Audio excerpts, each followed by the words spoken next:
Ang kwentong ito ay hango sa totoong buhay. Mula ito sa isa nating kabayan na itago na lang natin sa pangalang Elias. Taong 1960, Apayao. Noong dekada 60, sa isang baryo sa gilid ng kabundukan sa Apayao, may isang binatang kilala sa buong lalawigan, si Elias, ang manghihilot sa karawagan. Bata pa lamang nang magsimulang bumisita sa kanyang panaginip, ang tatlong nilalang na kalaunan ay naging gabay: si Cardo, Rufino at Abruzia. Nakatira si Elias sa dulo ng baryo, wala ng daanan, at ang ilog na tinatawag ng mga matatanda na Ilog Awanan ang nagsisilbing hangganan ng mundo ng mga tao at mundo ng mga engkanto. Maraming sinasabi ang matatanda tungkol sa ilog. May mga nawawala, may mga bumabalik na parang wala ng ulirat, at may mga hindi na nakikita pa. Sa araw, simple lang si Elias. Mahinhin, palangiti, masipag. Pero sa gabi, lalo na kapag may sakit na hindi kayang ipagamot sa doktor, siya ang tinatawag upang manghilot, manggamot, at kung minsan nagtataboy pa ng mga espiritu at nilalang. Sa kanyang maliit na kubo, may altar na yari sa bato, at sa harap nito ay may 3 upuan. Hindi para sa tao, kundi para sa mga gabay: si Cardo, Rufino at Abruzia.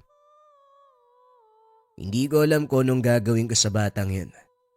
Nilalaglat na ng 3 araw eh. Pero parang hindi init ng katawan ng Daylan.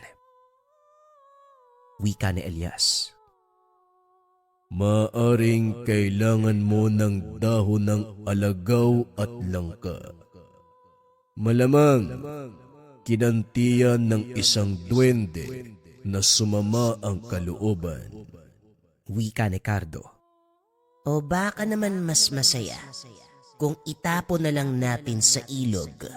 Kung hindi na mabubuhay, bakit papagalingin? Wika ni Rufino.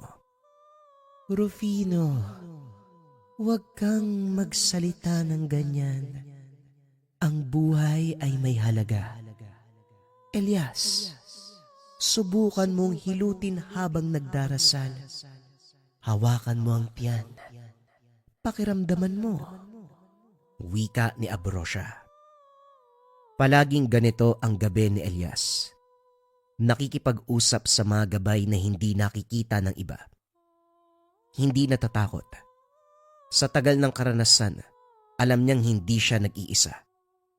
Subalit isang gabi ng tag-ulan, may kumakatok sa kanyang pintuan, hating gabi na, at ang ulan ay halos sumasayaw sa bubong. Pagbukas ng pinto, isang matandang babae ang tumambad. Basa ang buhok. Walang pangyapak. Nanginginig ang katawan. Elias, tulungan mo ang apo ko. Dinala siya sa ilog. Tumayo kagad si Elias. Kinuha niya ang itim na bag na puno ng mga halamang gamot, tapal, langis, at amuletong yari sa pilak. Isinama niya ang matanda, kahit alam na delikado ang tumawid ng ilog kapag malakas ang ulan. Pero ito ang tawag ng tungkulin. Maaari tayong mapahamak. Iba ang agos ng ilog. Maaring may nakasilip sa kabilang hangganan. Mas masarap pumatay sa gabi, lalo na kung engkanto ang babanggain natin. Tumahimik kayong dalawa. Elias, magdala ka ng asin at apog. Ilagay mo sa bawat hakbang papunta sa pangpang. Alam ko yung ginagawa ko.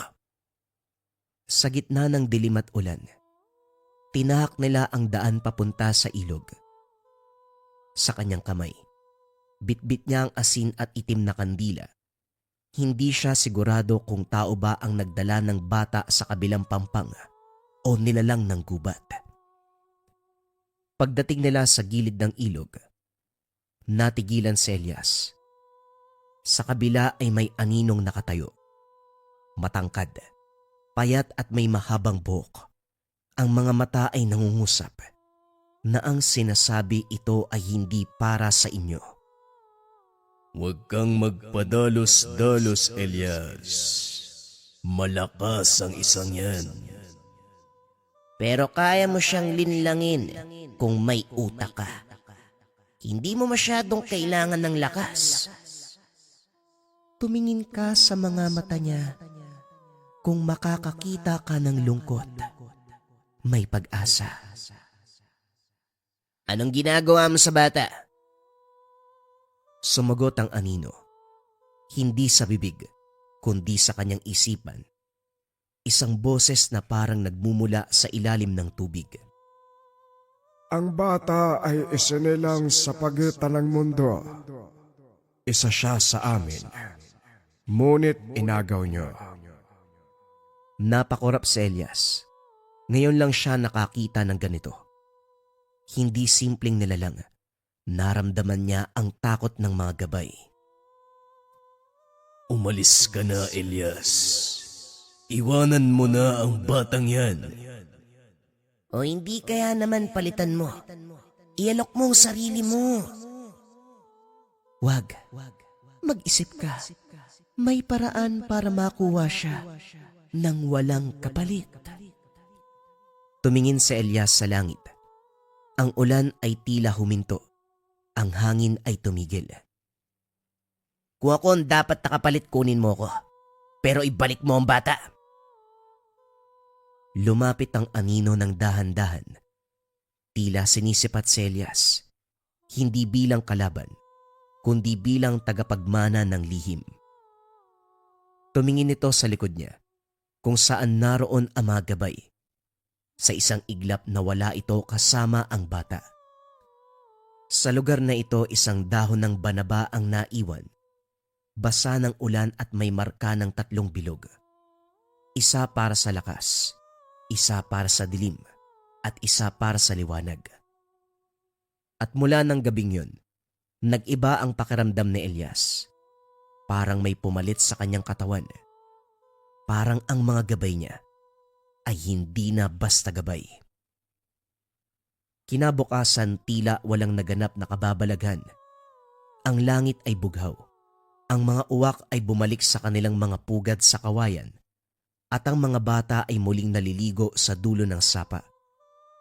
Ngunit si Elias bagaman nakangiti, may bigat sa dibdib.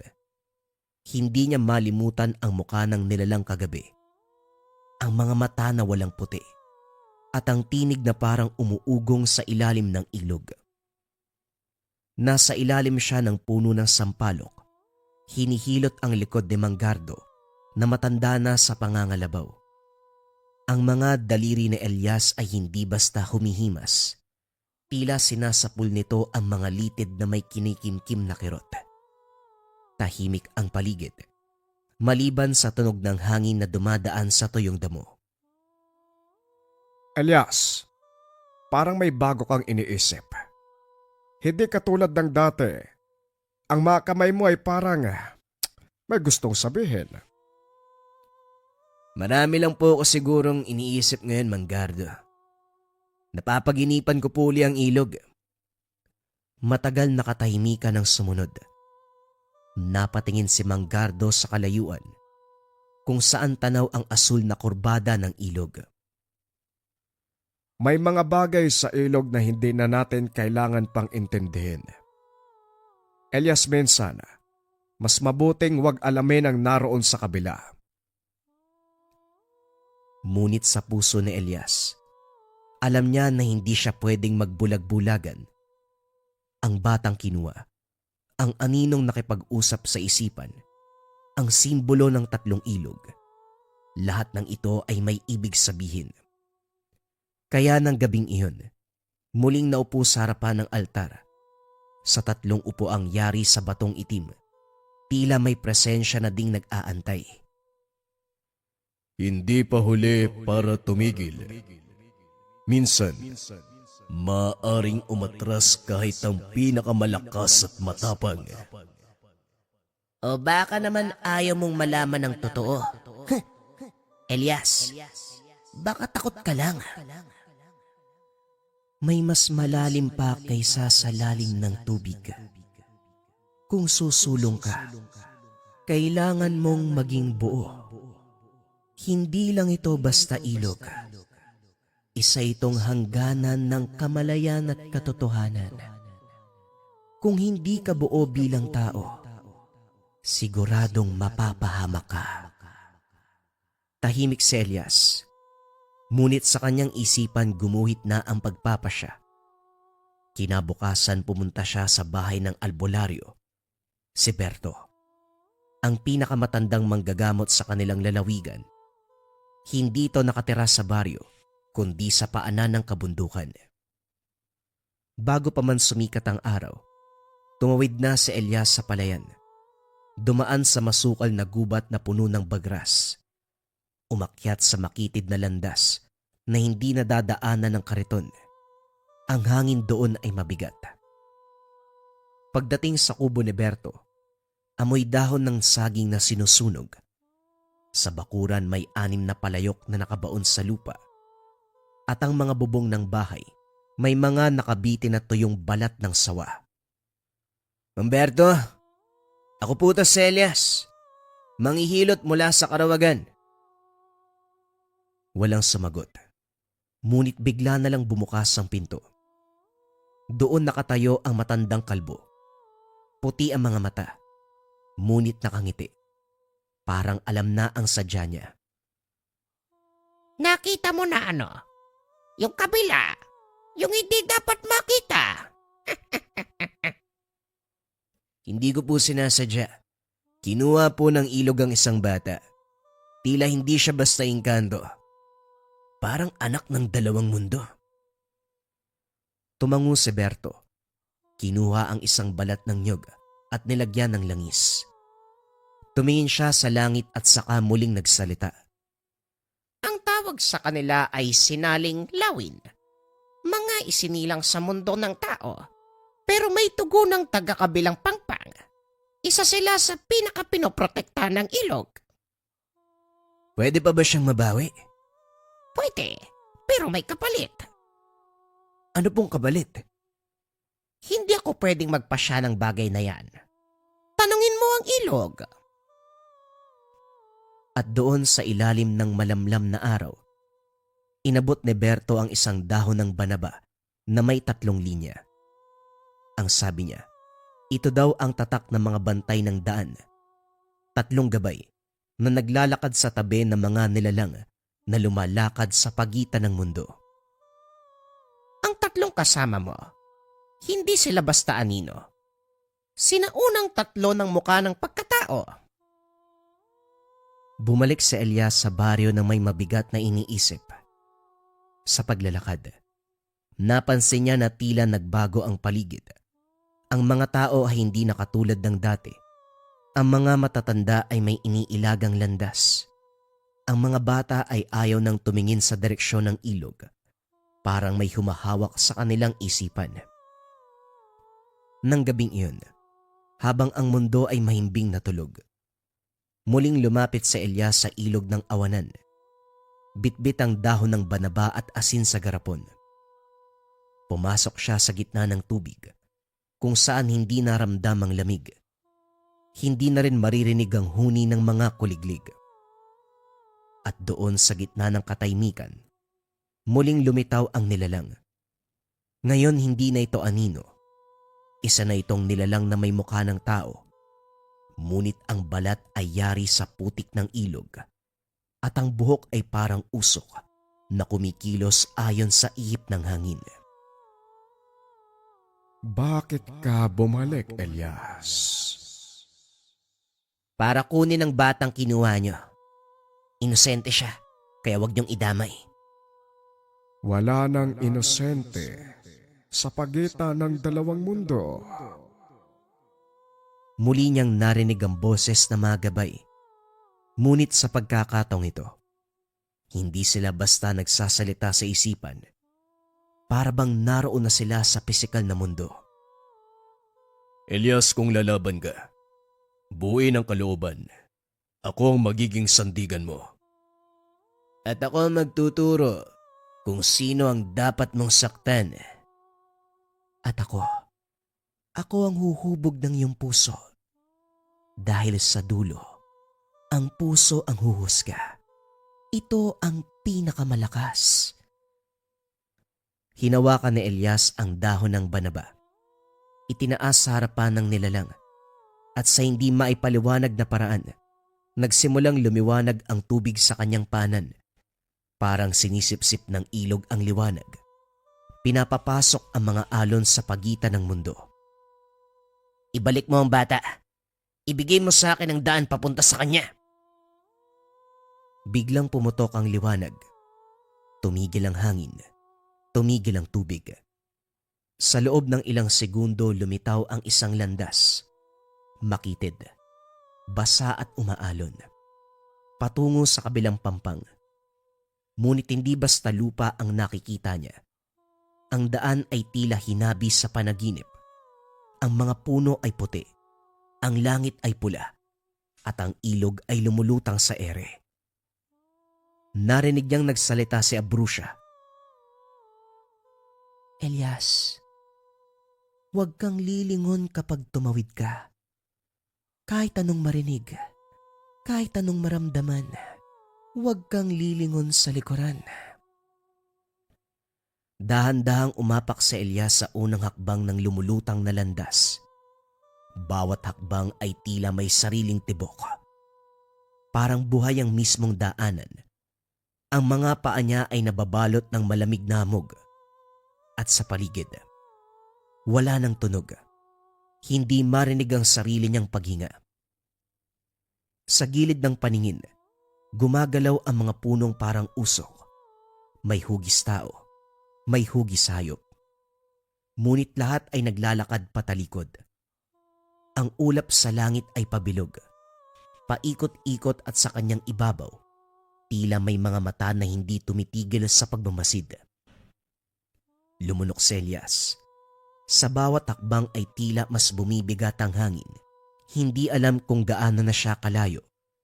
Pero naramdaman na may sumusunod. Mga yapak na hindi gumagawa ng tunog. Ngunit paniguradong naroon. Huwag kang titingin, Elias. Hindi nila kailangang makita ang mukha mo. Sa gilid ng daan, may nakita siyang isang batang babae. Hubad ang paa. Kulay puti ang damit. May hawak na laruan. Nakatingin sa kanya habang nakangiti. Elias, ako to. Si Lira. Nanlambot ang tuhod ni Elias. Si Lira ang batang kapatid niyang nalunod sa ilog ng awanan. 10 taon na ang nakalipas. Wala silang bangkay na natagpuan. At ngayong narito, nakangiti. Tila walang galit. Tila nag-aanyaya. Hindi siya si Lira. Isa siyang alaala ng pagkakasala. Huwag mong hayaan na hilahin ka ng kalungkutan. Hindi ako lalapit. Hindi rin ako tatalikod.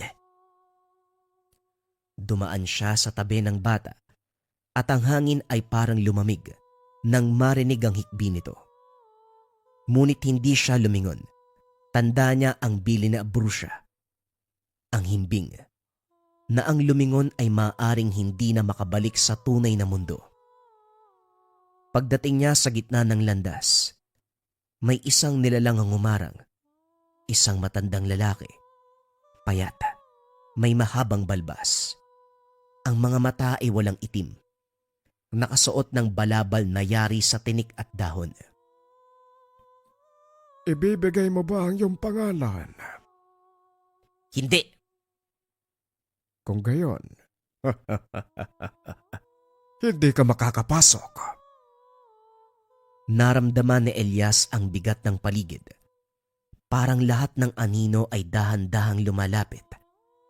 Mula sa likuran, naramdaman ng apoy na tila nang gagaling sa kanyang likod. Ipakita mong marka. Ipakita mong tatak ng dan. Kinuha ni Elias ang dahon ng banaba na may 3 linya. Nang itaas niya ito, nagsimulang umapoy ang hangin sa paligid. Kumurap ang matanda at mula sa mga mata nito, lumabas ang asul na liwanag. Isa ka sa tinawag. Hindi ikaw ang hinahanap namin. Ngunit dala mo ang pahintulot ng 3 anyo. Tumabi ang matanda. Ang landas ay muling lumuwag. Ngunit sa bawat hakbang ni Elias, ang paligid ay lalong naging malabo. Ang kulay ng lupa ay naging abo. At ang mga halaman ay tila yari sa salamin na nababasag kapag nadadaanan. Hanggang sa narating niya ang isang malawak na lawa. Sa gitna nito ay may isla na puro ugat ng puno. At ang sa gitna ng isla, may isang batang lalaki na tila tulog. Siya ang batang kinuha mula sa baryo. Lalapit sana si Elias nang biglang magsalita ang tubig. Bakit mo siya binabawi kung siya ay hindi mo pagmamay-ari? Dahil walang ibang tutubo sa kanya kung hindi ako rin. Ako ang humawak sa kanyang noon nung meron siyang sakit. Ako ang humiling sa gabi na gumaling siya. At sa mata ng ilog, baka wala akong karapatan, pero sa mata ng bata na umiiyak, ako ang kanlungan. Tahimik ang paligid. Mula sa tubig umangat ang isang nilalang na babae. Wala itong malinaw na muka. Ang buhok nito ay umaabot sa lupa at ang bawat hakbang ay namumulaklak ang putik. Laking gulat niya dahil kahit babae ang anyo, iba ang boses na lumalabas. Elias, ikaw ay hindi lang manggagamot. Isa kang tagapamagitan. Ang batang ito, isa siyang sinaling lawin. Pinanganak sa hanggana ng aming mundo at ng sa inyo. Kung isasama mo siya, 2 ang mawawala. 2? Bakit 2? Ikaw o ang iyong mga gabay, kailangan mong pumili. May babalik ang bata, ngunit kailangang may isang tuluyang maiwan sa kabila. Natahimik ang lahat. Sa isip niya muling narinig ang 3 gabay. Ako ang pwedeng maiwan. Ako ang lakas mo, ngunit matatag ka na. Kaya mo kahit wala ako. Ako, wag mo akong isama. Kung may isang dapat maiwan, ako dapat. Ako ang bigat ng iyong dibdib. Hayaan mong ako ang maiwan. Ang puso mong dumaan sa dilim. Kailangan ng liwanag dito. Ngunit kung wala ako, lalalim ang dilim sa'yo. Lumuha si Elias. Sa unang pagkakataon naramdaman niyang mahina siya. Lahat sila ay bahagi ng kanyang pagkatao. Lahat ng gabay ay kakambal ng kanyang pagkatao. Isa lang ang dapat mawala. Kung dapat may maiwan dito, ako lang. Bitawan niyo ang bata, pero wag niyong kunin ang kahit isa sa kanila. Umihip ang hangin. Lumakas ang alon. Ang mga ugat sa isla ay kumawala. Ang batang lalaki ay gumising at lumingon kay Elias. Ang kanyang mga mata ay katulad ng sa ilog. Malalim, asul, walang takot. Maraming salamat, Elias. Pero hindi ikaw ang dapat mawala. May ibang daan. Biglang lumiwanag ang paligid. Ang isla ay naglaho. Ang ilog ay bumalik sa dati nitong anyo. Si Elias ay nasa pangpang muli. At sa tabi niya, natutulog ang batang lalaki. Ngunit nang tignan ng kanyang mga palad, wala na ang 3 anino. Wala na ang mga tinig. Tahimik na ang kanyang isipan. Sa kanyang puso isang mensayang naiwan. Isang bulong na tila galing sa malayo. Hindi kami nawala, Elias. nasa loob mo kami. Bumalik si Elias sa baryo bago pa sumikat ang araw. Bitbit niya ang batang lalaki na ngayon ay mahimbing na natutulog sa isang tela ng abaka na ginawa niyang duyan. Ang kanyang mga kamay ay hindi na nanginginig, ngunit ramdam niya ang katahimikan na hindi niya kayang ipaliwanag. Ang buong baryo ay kumalma. Sa tuwing dadaan siya, ang matatanday na titigil sa pagkwento. Ang mga bata na dating kumakaway, ngayon ay tumatakbo pabalik sa kanilang mga ina. Si Elias, ang manghihilot, ngayon ay parang iba na sa kanilang paningin. Sa kanyang paglalakad pauwi, nadaanan niya ang simbahan. Naroon si Padre Benito, ang matandang pare na may edad na at bagyang bulag ang isang mata. Nakaupo ito sa ilalim ng punong kaimito. Elias, ikaw ba yan? Ako nga po, Padre. Narinig ko may batang nawala. Tapos bumalik, ikaw ang kasama. Galing ka ba sa kabila? Umupo si Elias sa tabi ng pare. Tahimik muna siya. Ngunit ang kanyang tinig, nagsasalita. Hindi na kagaya ng dati. Mas buo. Mas tiyak. Hindi ko alam kung tama ba ang lahat ng ginawa ko, Padre. Pero isa lang ang sigurado. May mga nilalang sa kabilang panig ng ilog awanan. Hindi sila masama, pero hindi rin sila tao. Ang engkanto ay tulad ng liwanag sa likod ng baso.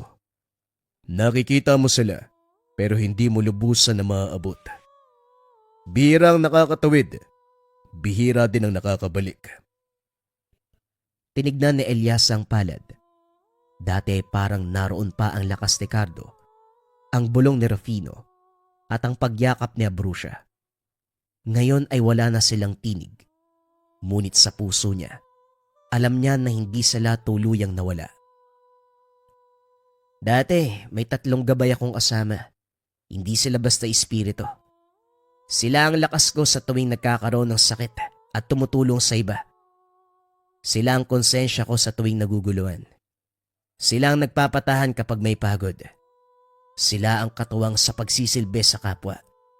Pero sa uli, kailangan kong pumili kung sino may iwan sa kabila. At sino naman ang iniwan mo? Wala. Pinili kong ako maiwan pero hindi sila pumayag. Salip sila ang pumasok sa akin. Tumango si Padre Benito. Sa mata ng pare ay may unawa, ngunit may takot rin. Dahil ang ganitong bagay, hindi basta leksyon sa aklat, kundi alaala ng mga panahong may mga albularyo at manghihilot na inalay ang sarili upang maging tulay ng dalawang mundo. Elias, ang tinatak mo ngayon ay landas ng tagapamagitan. Hindi ka na basta manghihilot. Meron kang mas malaking responsibilidad. Nang makabalik si Elias sa kanyang kubo, pinahiga ang bata sa banig na may dahon ng nyug. Hindi ito nagising, pero mahimbing at payapa ang muka. Isang matandang babae ang biglang lumitaw sa pintuan, ang lola ng bata. Elias, siya ba yon? Oo, hindi ko lang alam kung paano pero ligtas na siya. Ipinagpapasalamat ko ito habang buhay. Pero anak, may kailangan kang malaman. Lumapit ang matanda. Hinawakan ng kamay ni Elias. Mula sa kanyang bulsa, inilabas niya ang isang lumang sinulid na pula. Ang batang ito, hindi siya unang beses na kinuha. Ilang taon na nakaraan, meron siyang kakambal. Nawala sa ilalim ng buwan sa tabing ilog. Hindi na namin nahanap. Isa rin siyang sinaling lawin. Oo, at marahil naroon pa siya. Napayuko si Elias. Sa kanyang isipan muling narinig ang tinig ni Abruzia. Hindi ako nawala, Elias. Nasa loob mo kami. Tumayo si Elias. Tumigil siya sa gitna ng kanyang kubo. Ang ilaw ng gasera ay gumagalaw ayon sa tibok ng kanyang dibdib. Hindi niya na kailangan tumawag sa mga gabay. Dahil ngayon, ang sandigan ay nasa kanyang mga bisig. Ang silakbo ay nasa likod ng kanyang isipan at ang himbing ay nasa bawat pintig ng kanyang puso. At mula sa araw na yon, naging iba na si Elias. Ang kanyang kamay ay nagpapagaling pa rin, ngunit hindi na lang sakit ng katawan ang kayang ayusin. Ang mga taong dumudulog sa kanya ay hindi na lang para sa kirot, kundi para sa gabay, para sa pag-unawa. Sa bawat bagong araw, ang ilog ay nananatiling tahimik. Ngunit sa gabing walang buwan, may mga ilaw na sumasayaw sa gitna ng tubig. Si Elias minsan ay naroon, nakaupo sa pampang, nakatingin sa kabilang panig, hindi upang tumawid, kundi para magbantay. Ito ang pinanindigan ni Elias. Ito ang ginampanang tungkulin hanggat nabubuhay. Maging protektor ng hangganan. Maging protektor ng mga tao sa sityo. Bagong kwento pa rin ang kasunod, mga kabayan. Ito ay tungkol sa pambabarang na gumagamit ng insekto na alimbabayod. Simulan na ang storya. Ang kwentong ito ay hango sa totoong buhay. Mula ito sa isa nating kabayan na itago na lang natin sa pangalang Andrea. Taong 2005, Mindanao. Nagsimula ang lahat nang mag-ibang bayan ang nakakatandang kapatid ni Andrea upang may ahon sa kahirapan ang buhay ng pamilya. 4 lang sila sa tahanan, pero kinakailangan din ng malaking halaga para matustusan ang pangailangan ng kanyang mga magulang. Idagdag pa ang pag-aaral niya na kasalukuyang nasa kolehiyo. Engineering ang kurso, nagkakahalaga rin ng pera. Gusto sanang tumigil na muna para magtrabaho na lang din, kaso ayaw pumayag ng kapatid dahil aniya, mainam na may nakapagtapos sa kanila. Kaya naman pinagbutihan ng pag-aaral bilang sukli sa paghihirap ng kapatid na si Dodon. Sinikap makakuha ng malaking marka. Magmula noong nakalis ang kapatid, hindi maiwasan ni Andrea ang malungkot. Malaki na siya, pero hinahanap-hanap ang pangalaga ng nakakatandang kapatid. Magmula kasi pagkabata, ito na ang tumayong mga magulang dahil ang ama at ina abala sa pagsasaka ng lupain. Si Dondon ang nakagis ng nag-aalaga, hatid sundo sa paaralan, kung minsay nakakalimutan, mag-aantay, mapapagtanto na lamang na nasa ibang lugar ito. Malayo ang paaralan ng kolehiyo na aabuti ng ilang oras ang biyahe, kaya kumuha ng kwarto sa kalapit na paupahan ng kapatid para sa kanya. Natuto siyang manirahan ng mag-isa. Sapat din ang natutunan sa pagluluto upang pakainin ang sarili. Ang nagmamay-ari ng paupahan ay si Aling Marisa. Matanda na pero malakas pa rin. Mabait sa mga umuupa. Pero ang ipinagtataka ni Andrea, laman ng chismis ang matanda. Mababaw lang sana kaso nakakasira pa rin ang pagkatao. Hindi na lang din nangialamang dalaga dahil tinatandaan ng pangaral ng kapatid na iwasan ang ganitong pag-uugali. Sa tinagal sa lugar, marami na rin ang nakikilala. Isa rito si Joshua. Bagong salta sa lugar, pero dahil pamangkin ni Aling Marisa, palaging nagkikita. Ang mga tao naman sa paligid, sila ang nirereto sa isa't isa. Hindi pinansin nung una dahil wala sa isip ang ganitong bagay. Pero dahil nagkukusa na rin ang lalaki na makipag-usap, walang nagawa kung hindi pakisamahan. Hindi maayos ang pakikitungo niya dahil hindi komportable sa presensya nito. Wala namang ginagawang masama o hindi kaaya-aya, pero may kakaiba sa pagkatao. Inisip na lamang na baka hindi lang siya sanay dahil palaging babae ang mga barkada. Sa klase kasi, iilan lang ang lalaki. Paminsan-minsan lang may nakakausap. Sa kabila ng minsang pag-ignora ni Andrea kay Joshua, patuloy pa rin sa pagpapapansin ang lalaki. Humantong pa sa punto, maging ang mga kinakailangan ay kusang ibinibigay. Minsan niya na itong pinatigil, pero kahit pagsabihan ng paulit-ulit ay hindi nakikinig. Kinakabahan na siya dahil lumalala na rin ang usap-usapan tungkol sa kanya. Joshua, gusto ko lang linawin sa'yo na kailanman hindi kita magugustuhan. Sa pag-aaral nakatutok yung atensyon ko eh. Kaya kung pwede ba, tumigil ka na? Nasa pintuan ng binata, malawak ang ngiti habang inilahad ang dalang bulaklak at pagkain. Andrea, kahit ilang beses mo man ako itaboy at pagsabihan, hindi magbabago ang pakikitungo ko. Hindi naman ako nagmamadali at hindi mo ko kailangan pansinin sa ngayon.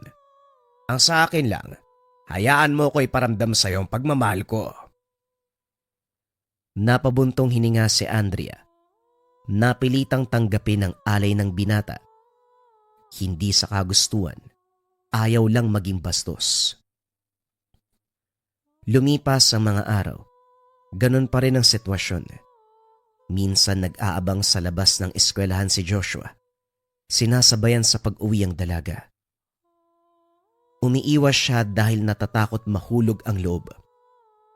Kapag nagkataon susuwayin ang pangako sa nakakatandang kapatid na hindi magdonobyo sa kasagsagan ng pag-aaral. Ayaw niyang biguin dahil dugot pawis ang puhunan nito para lang makapag-aral siya. Pagdating ng tahanan, dumiretso si Andrea sa kanilang bahay dahil nangungulit si Joshua na doon maghapunan. Nakangiting sumalubong si Aling Marisa. Nagmano naman ang dalaga bilang paggalang. Ano po bang meron para imbitahan niyo ako ng hapunan? Tanong ni Andrea. Walang sinabi si Joshua tungkol dito. Basta na lamang hinila. Karawan kasi ni Joshua. Naganda ko ng kaunti kasi gusto kanyang ayain. Ganun po ba? Bakit hindi mo sinabi sa akin, Joshua? Kasi naisip ko na huwag ka nang sabihan, baka di ka pumunta eh. O mamaya ng usapan, kumain muna tayo. Sumabay na lamang si Andrea kahit hindi nakakaramdam ng gutom. Ngayon na nakasama ng mahabang oras ang magtiyahin, may kakaibang napansin ng dalaga. Maayos ang pakikitungo ng mga ito. Palangiti, mabait, pero hindi maiwasang maisip na posibleng nakikipagkapwa-tao lamang. Hindi maintindihan ni Andrea kung ano ang ibig sabihin ng nararamdaman, pero sigurado siyang may mali. Bago pa lumalim ang gabi, nagpaalam na para umuwi. Nagpresenta si Joshua na maghatid. Kahit panay ito sa pagsasalita habang nasa daan, hindi pinansin ng dalaga. Binilisan ang lakad at kagad nagsara ng pinto pagpasok. Kumatok ang binata pero hindi na pinakinggan. Nang mga sumunod na araw, naiilang na si Andrea kapag nakikita si Joshua. Kaya naman gumawa ng paraan para makaiwas. Kaso nga lang kahit hating gabi pa lumabas ng paaralan, matyaga itong nag-aantay. Kahit sa pagdala ng pagkain at kagamitan sa eskwela, namimilit na tanggapin. Nang masagad ang pasensya, muling kinumpronta. Joshua, hindi na ako natutuwa Kailanman ayoko ng ginagawa mo. Tumigil ka na, bago pa ako mawala ng respeto sa'yo bilang tao. Wika ni Andrea. Nagulat ang binata. Sandali, bakit ka naman ganyan? Nakukulitan ka ba sa akin? O sige. Hindi na muna ako magpapakita pero magpapadala ko ng... Hindi natapos ng binata ang sasabihin. Tinabig ni Andrea ang mga pinamili. Natulala sa natapong pagkain sa lupa.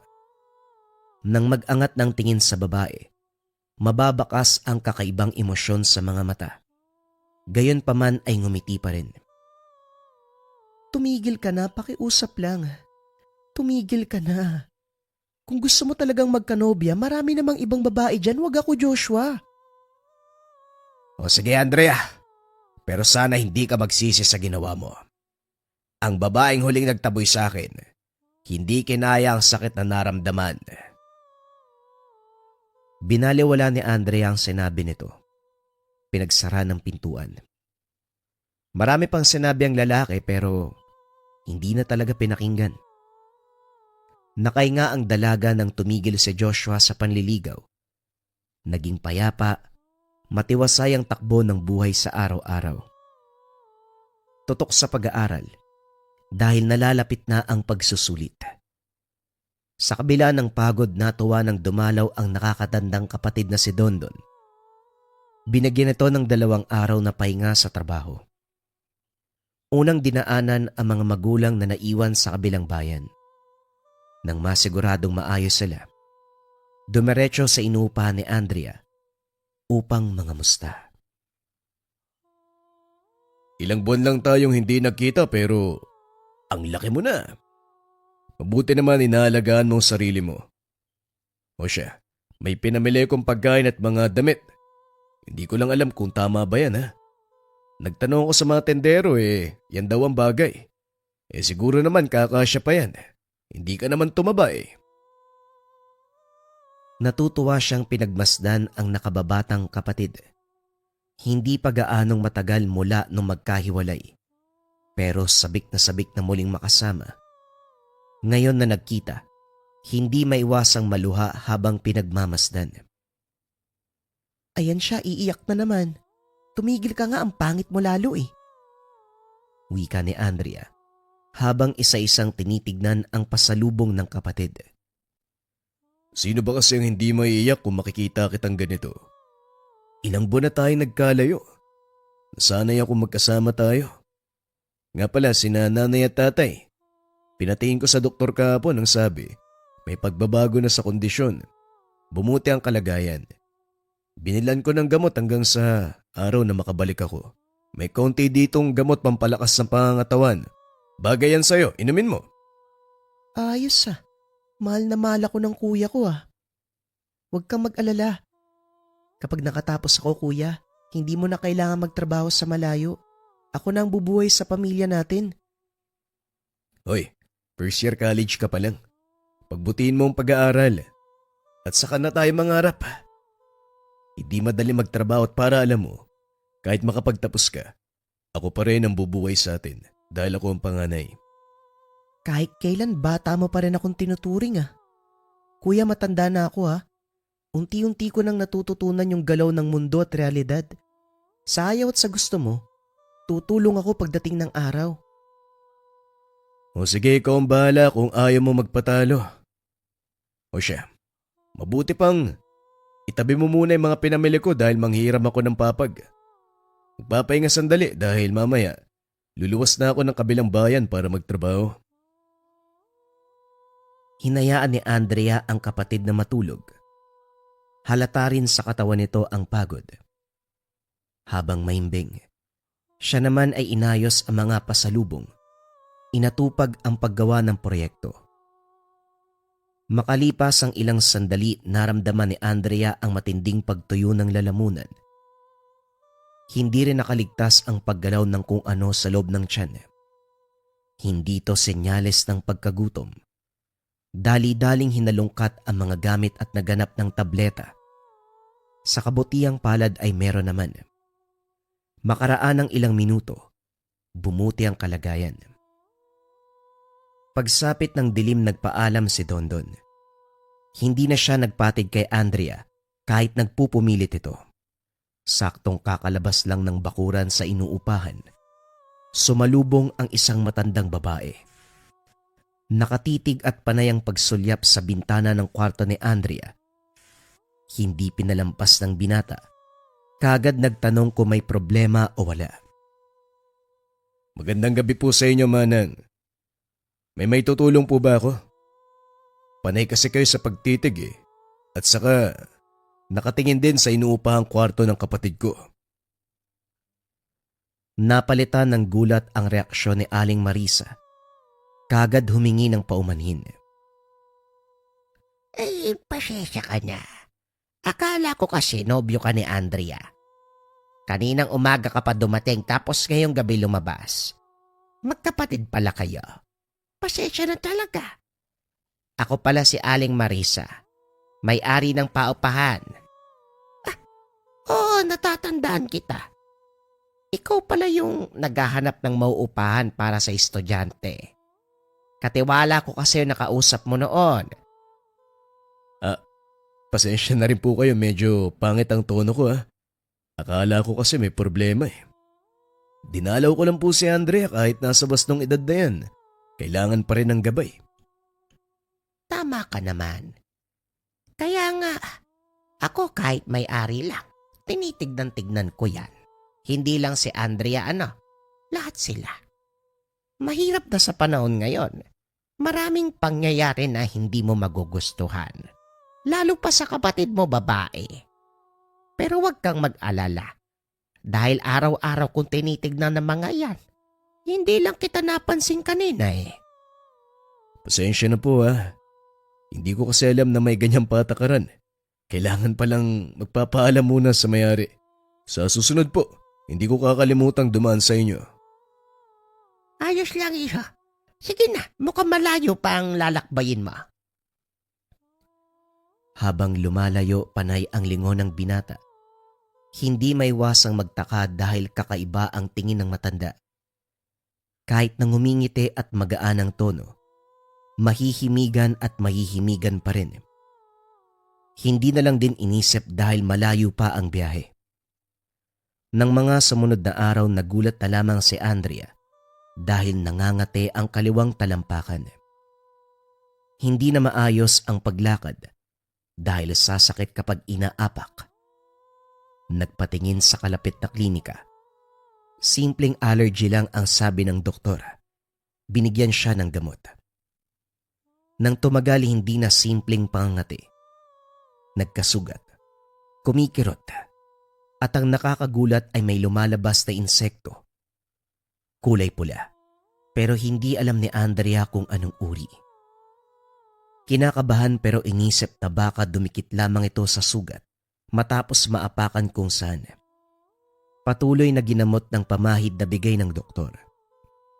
Sa pagdaan ng mga araw namamanas ang paa. Ilang beses na ring lumiban sa klase dahil sa nakakadiring itsura. Natatakot ang dalaga dahil habang tumatagal, dumarami ang nakukuhang insekto mula mismo sa sugat. Lalong humahapdi. Hindi nagtagal, dumarami ang labas ng dugo. Naiiyak sa sitwasyon. Ilang damit na ang itinapal para magtigil ang pagdurugo pero lalong lumalala. Hindi na kayanan. Nakisuyo sa tindahan na merong telepono para matawagan ang kapatid na si Dondon. Humahagulgol na pinaliwanag ang pangyayari. Dumating din kagad makalipas ang ilang oras. Napailamos sa mukha si Dondon nang makita ang kalagayan ng kapatid. Nakaiga na lamang ito sa papag. Naabutang kayakap ang kaklase na pansamantalang tumulong dito. Kuya, kaklase po ko ni Andrea. Janice po ang pangalan ko. Ilang araw na siyang hindi pumapasok kaya pinuntahan ko dito para malaman ko anong nangyari. Siya rin po hindi alam ang nangyayari sa kanya. Wika ni Janice. Ito ang nagsalita dahil panay sa pag-iyak si Andrea. Hindi makausap dahil sa pananakit ng paa. Naluluhang nilapitan ni Dondon ang kapatid. Sinuri ang paa. Hindi rin maiwasang maiyak. Nang mahimasmasa ng lahat kinausap ni Janice si Dondon, pasekreto para hindi marinig ni Andrea. Kuya, pasensya na pero parang binarang si Andrea Nakita ko na ang ganitong kaso sa probinsya namin. Maraming mambabarang doon Lahat ng biktima ganitong iniinda. Minsan nga namatay na lang Tapos kapag sinusuri ang katawan, maraming insekto. Kunot noong tinignan ni Dondon ang paa ng kapatid. Nagdahan-dahan dahil tulog. tinanggal ang itinapal na tela, hindi makapaniwala sa pagbungad ng alimbabayod. Isang uri ng insekto, panglupa, kulay pula. Patay na ito nang makuha mula sa sugat. Kung tama ka ng ibig sabihin, barang ang pinagdudusa ng kapatid ko. Wala pong duda, kung magpapatuloy sa ganitong sitwasyon si Andrea, hindi nalalayong kamatayan ng hantungan. Natahimik si Dondon. Tulalang napaupo sa sulok. Hindi malaman kung saan mag-uumpisa sa pag-iisip. Ang huling natandaan. Masaya ito, masigla at walang problema. Ilang linggo ay tumawag at ito ang binalita. Kung talamak ito sa probinsya mo, may alam ka ba na pwedeng makatulong? Magbabayad na lang ako, sabihin mo sa akin. Huwag po kayo mag-alala dahil manggagamot po ang lolo ko. Kaso masyadong malayo yung probinsya namin eh. Malapit na rin po yung pagsusulit. Hindi pwedeng lumiban dahil ibabagsak kami ng maestro. Kakausapin ko, maestro. Ako nang bahalang makiusap. Basta tulungan mo ko. Tulungan mo si Andrea. Napabuntong hininga si Janice. Tumango na rin dahil gustong makatulong. Matapos makausap ni Dondon ang maestro ng eskwelahan, dumiretso na ng sakayan para makauwi ng probinsya. Hindi na nakapagpaalam ang binata dahil ayaw mag-alala ang mga magulang. Saka na sasabihin kapag maayos na ang sitwasyon. Pagdating sa tahanan, kunot noong sumalubong ang matandang lalaki na nagngangalang Mang Ronyo, lolo ni Janice. Pinaliwanag kagad ng dalaga ang sadya. Pinatuloy sila. Pinagpahinga muna bago sinuri ang kalagayan ng pasyente. Habang nagmemeryenda, napansin ni Dondon ang ginagawa ng manggagamot. Nagdidikdik ng samot-saring ugat at puto. Sinilaba ng iilang dahon. Ang aboy tinipon sa isang sisidlan. Pagkatapos nakipag-usap ito sa kanila. Tinanong si Andrea kung kailan at paano nagsimula ang karamdaman. Inusisa rin kung sino ang nakakausap. Mga taong nakakasalamuha. Sinagot ng dalaga ang bawat katanungan. Pagkatapos ay sinimulan ni Mang Ronyo ang panggagamot. Sa kabutiang palad natanggal ni Mang Ronyo ang sumpa ng barang. Kinausap si Andrea tungkol sa magiging desisyon. Dumirekta na ako sa panggagamot sa'yo. Natanggal na ang barang, pero may importanteng yugto na hindi pa natin napag-uusapan.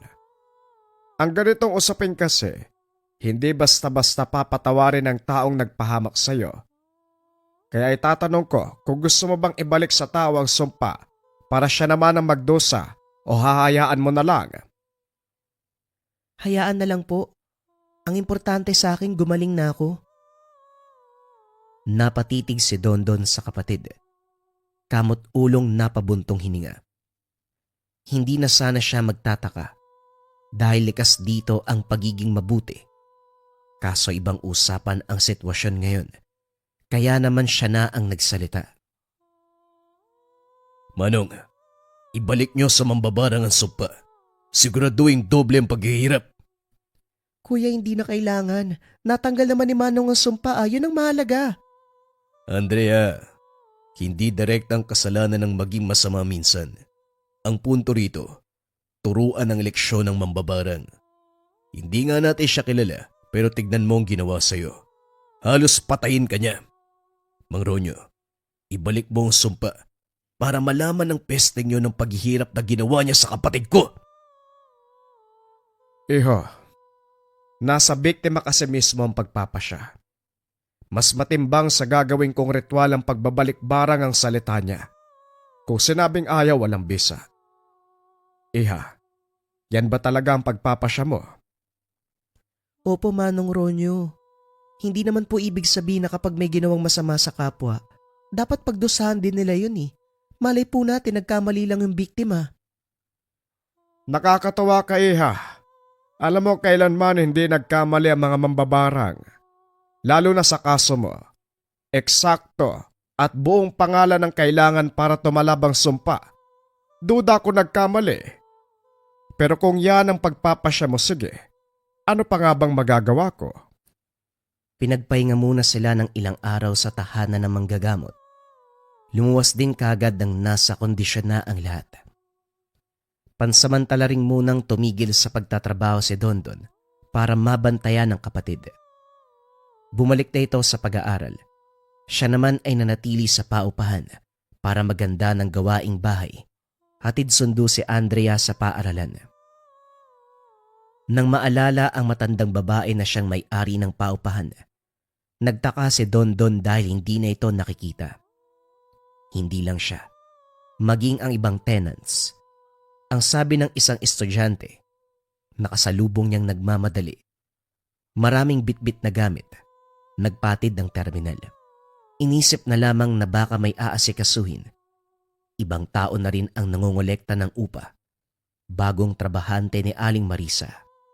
Kahit ito ay walang alam kung nasaan ang matanda. Ang trabaho niya lang, bantayan ang bahay at kunin ang pera. Hindi ko po talaga alam eh.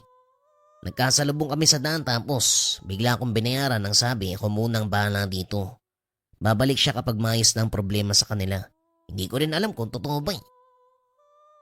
Nagtaka si Dondon sa sinabi ng binatang si Roy. Sinundan kasi ng tawa matapos itong sabihin. Oh, anong nakakatawa? Iniinsulto mo ba si Aling Marisa?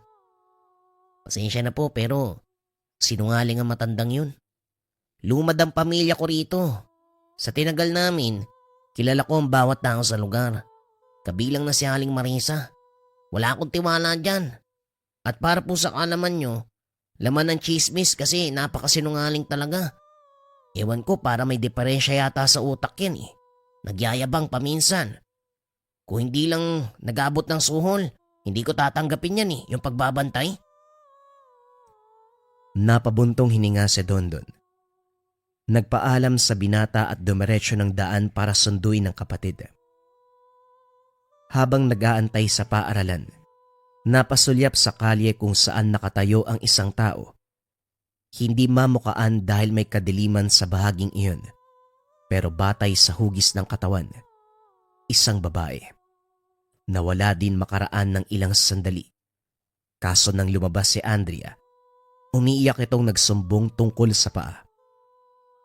Kung sa mga nakaraang araw ay magaling na ito, ngayon naman ay biglang bumalik. Kinarga na lamang pauwi dahil hindi na makalakad ng maayos. Kagad sinuri ang paa pagdating ng tahanan. Hindi makapaniwalang nabuhay uli ang sugat.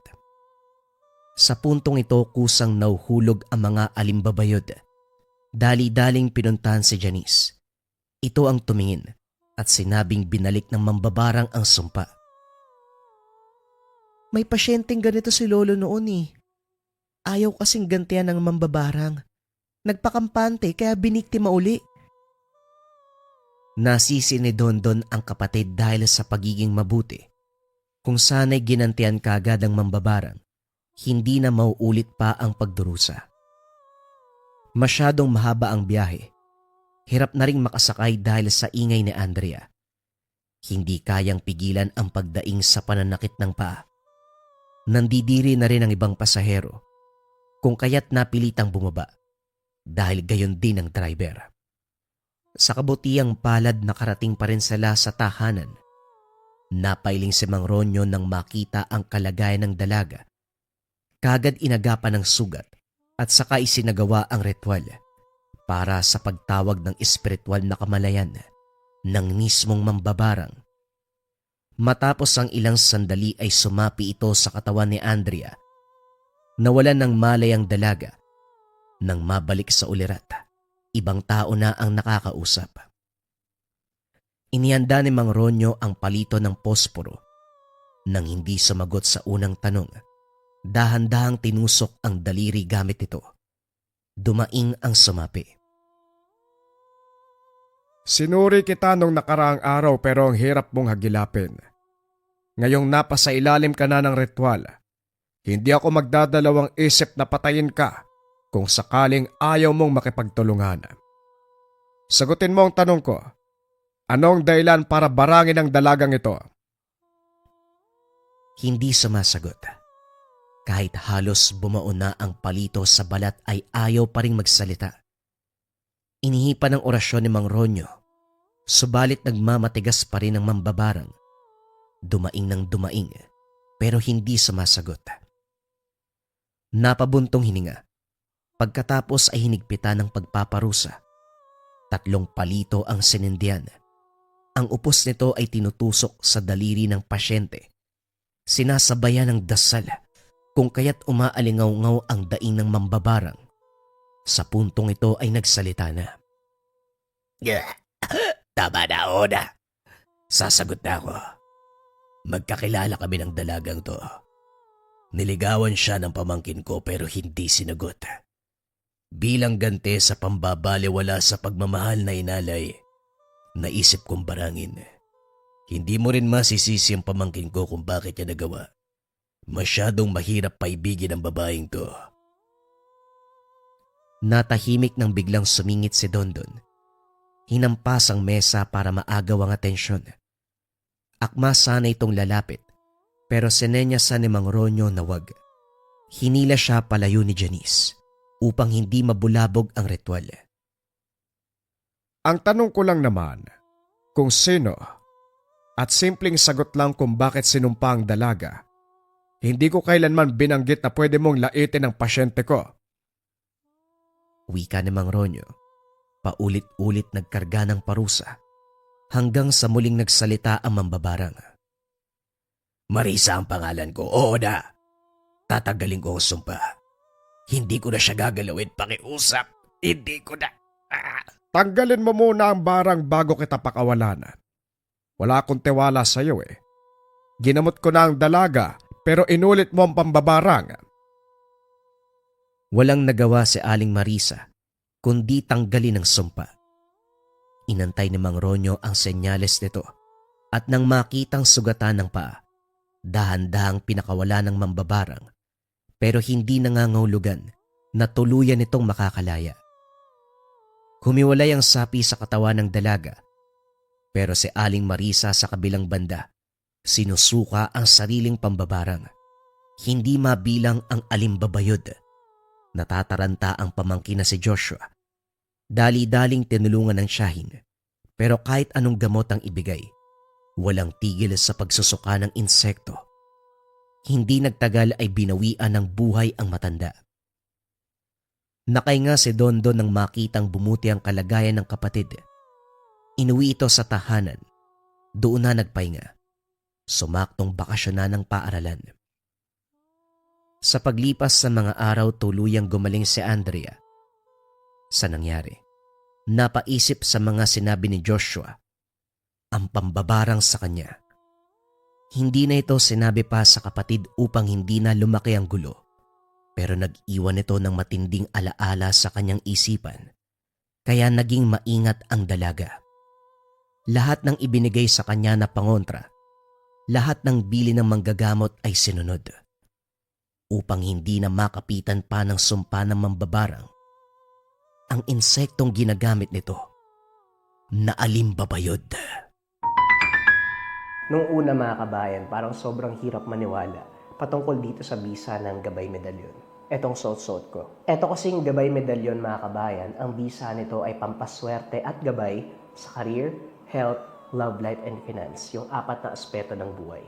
Magmula nang dumating sa akin to mga kabayan, tapos palagi ko na siyang suot, mas nag-take ako ng actions. Nandun kasi yung konsepto na dapat naniniwala ka sa gamit mo at ang pinakamabisang paraan ng pagpapatunay na naniniwala ka, mas mag-take ka ng action sa mga bagay na gusto mong ma-achieve or sa mga hinihiling mo. So every day talaga mga kabayan, mas nag-try ako, sinubukan ko yung mga bagay na gusto kong marating at sakto din mga kabayan. Kasabay ng pagdating ng gabay medalyon, sunod-sunod na yung projects, sunod-sunod na yung blessings na natatanggap ko, kung saan-saang projects na yung nag-o-offer sa akin, hindi lang sa aspeto ng TikTok shop, maging sa lahat ng channels ko. At syempre, yung pinakamalagang aspeto mga kabayan, baliwala kasi yung dami ng projects mo or dami ng blessings kung hindi ka disiplinado. For me kasi mas doon nakakatulong yung gabay medalyon. So sa pang-araw-araw, kung paano mo mas aalagaan yung mga bagay na ibinibigay sa'yo, doon siya pinaka pumapasok eh. Hindi ka napadalos-dalos sa decision making. Alam mo yung mga bagay na hindi mo dapat bilhin. Alam mo yung mga bagay na dapat mong unahin. Alam mo yung mga bagay na dapat patulan at hindi. Doon ko mas nakikita yung bisa sa akin ng Gabay Medalyon. Mas clear yung concept ng mind, mas naaalagaan ko yung mga blessings na dumadating. So bukod sa mga pampaswerte na dumadating sa buhay, ang pinakamahalaga na kayang ibigay ng Gabay Medalyon, yung konsepto ng tamang decision sa araw-araw. Madalas, sa gut feeling, sa panaginip, or parang may mga bumubulong sa isipan mo na mga bagay na pwede mong gawin. Yan yung personal kong storya patungkol sa bisa sa akin ng Gabay Medalyon. Kung sakaling meron ka nito, pwede mo i-comment dyan sa baba kung anong journey nyo ng Gabay Medalyon. Pero kung interesado ka dito, pwede mong i-search yung shop ng Likha Merchandise.